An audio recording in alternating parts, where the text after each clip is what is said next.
Commerce Hero Daily, number 16. How's it going, dude? It's going great. How are you, Kaylin? I'm doing well. This is our first video. We're doing a video at the same time. So if you're listening along via audio, you're not seeing the video, but we're doing a YouTube thing. Well, See how everyone this on goes. audio is not going to know the difference, but for people watching video, you're going to wonder, why am I not there? And it's because Kaylin asked me not to show my face on video. Yeah, I was like, Steve, I don't want you stealing the show like that. You actually talked about my looks. You said it wasn't a face for video. Yeah, that's true. That's true. I didn't want to say that out loud, but the thing is we were talking about like, well, if we do this as a video format, you could do a Google Hangout, but it's like, the quality on Google Hangouts is always a little wacky. So we kind of felt like our best bet would just be to record one video. Maybe we'll get you to record a separate video, tie them together. So we'll see. We'll see what we can do. We'll see. But we're going to start off with you. You're putting your neck literally out there. Putting my neck out there. It's right here. So what are we talking about today? Okay, we're talking about today. The title of today's episode is "We Don't Use Recruiters."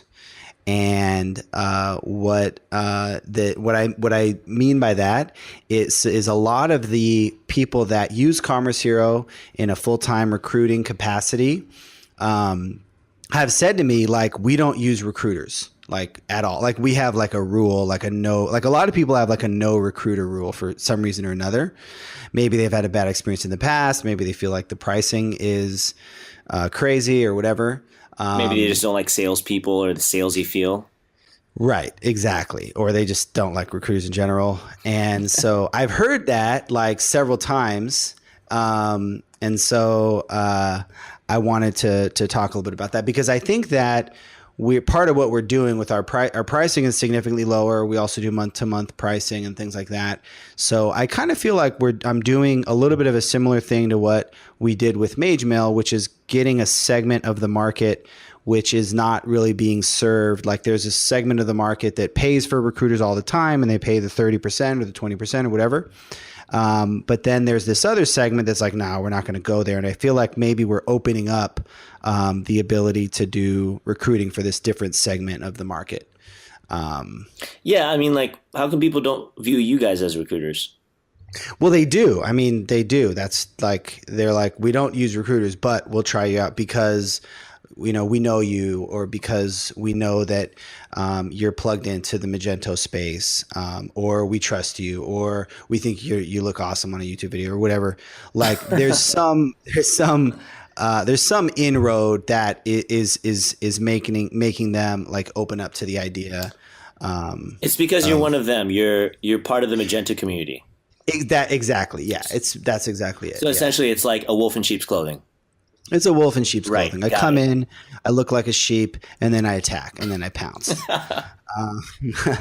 So yeah. So I mean, I'm happy about that. Like it makes me happy when somebody says, first of all, I still don't like the word recruiter. I'm still not comfortable with it. I met an actual recruiter at the LA meetup recently. Decent guy, whatever. But it sounds like he wasn't starting off with high points anyway. Yeah, it was a whole separate thing. But I'm still not super comfortable with that. And eventually I still like the idea of getting out of the full-time recruiting business and more into just scaling the contract side of the platform.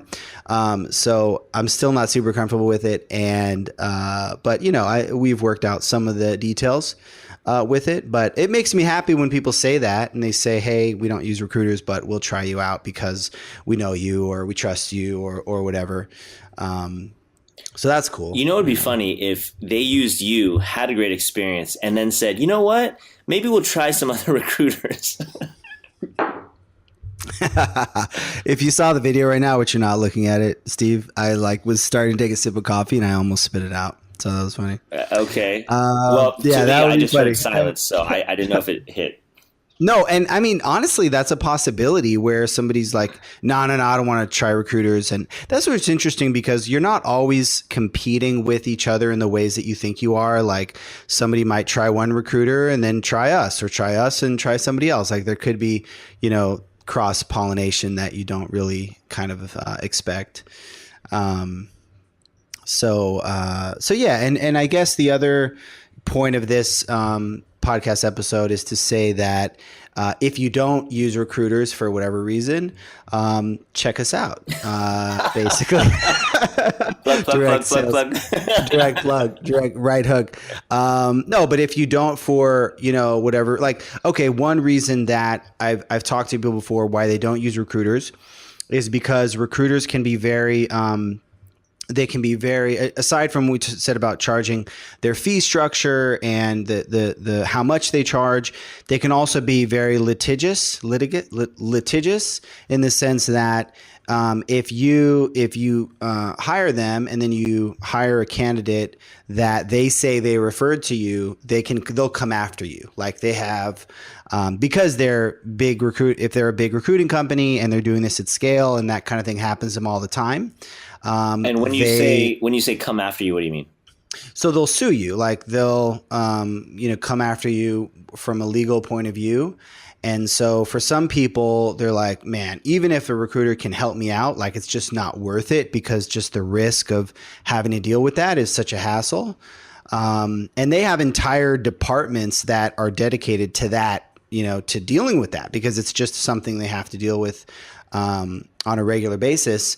And, we're I think our approach is much friendlier. Like we also are concerned about if somebody were to try to bypass us, and we have some things in the platform to deal with that. But just going back to the same sort of root thing is that because we're in this space and we're one of you and we know a lot of people, like there's just a level of trust that, we're not as worried about that. We're not going to come after anybody so it's just different. There's not that same, I think, concern. Sure. Well, that's definitely a scare tactic not to use a recruiter. So nice on your part. But we're ramping up the fear. Don't use any other recruiter. They'll sue you. Exactly. But on the flip side, you're also not putting it out there to anybody who wants to take advantage that you're not going to sue them because you're Kalen Jordan and you're ready to pounce on anybody who messes with the sheep. Actually. No, I mean, we wouldn't. Maybe that'll change. 10 years from now, we're $1 billion company. I'm sure that would come into play. But as far as right now, we just wouldn't do that. We wouldn't get involved in that. If somebody did something crazy, we'd probably talk crap about you or whatever. But we would, we're just not. We wouldn't go there. So, so that's one consideration. And then one of the other things I hear people will say, just there's different tactics that I've heard recruiters will use where they'll be dishonest about a candidate. They'll be like, hey, we have a candidate and they don't actually have one. Or they'll do the reverse. They'll contact the developer and say, we have a client. They don't actually have one. They just want to get you into the database. So just things like that I think people can have some misgivings about working with recruiters. That's actually some really good points. I can just understand that from just as a salesperson perspective. They're salespeople versus working with you. You are in charge of the whole Commerce Hero platform. You can see things. You have no real need to be hiding anything because people are on the platform. It's very transparent. Right. Yeah. I mean, transparency is a big part of what we're doing, and just kind of my own style. We're doing this. What we're doing here is part of being transparent.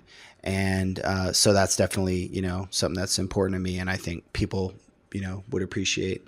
So those are, I think, some of the things that come up. And here's a question for you, though.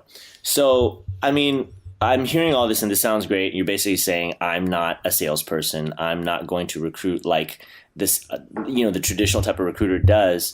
So I'm going to it might be a little hard question, but bring it. Where is it tempting for you to act like a salesperson? Do you know what I'm saying? That's a good one. I like this. See, I like you bringing the pain.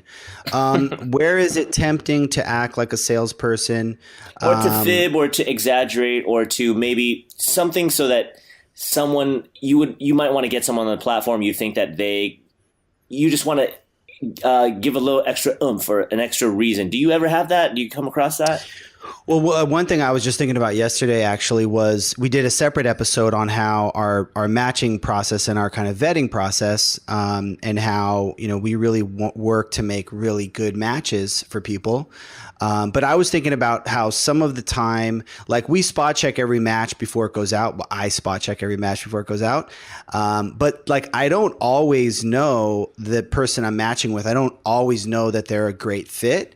And so, if somebody comes into the platform and uses it, and in a case where maybe the fit isn't super amazing, like I'm over here like selling and saying, oh, all our matches are totally perfect and amazing, but they're not all like it depends. Like there's different factors. Like if depending on what their budget is, or depending on what availability we have of candidates, like, you might not get the most amazing match. And I'll usually try to give people some transparency around that. But I was just thinking about that just today or yesterday and feeling a little guilty, like, oh, like not every match is super amazing, but that's what we're working towards. Right. Well, and I think you're not necessarily telling someone that, oh, I found the perfect match for you. You're saying I found the best match I have for you.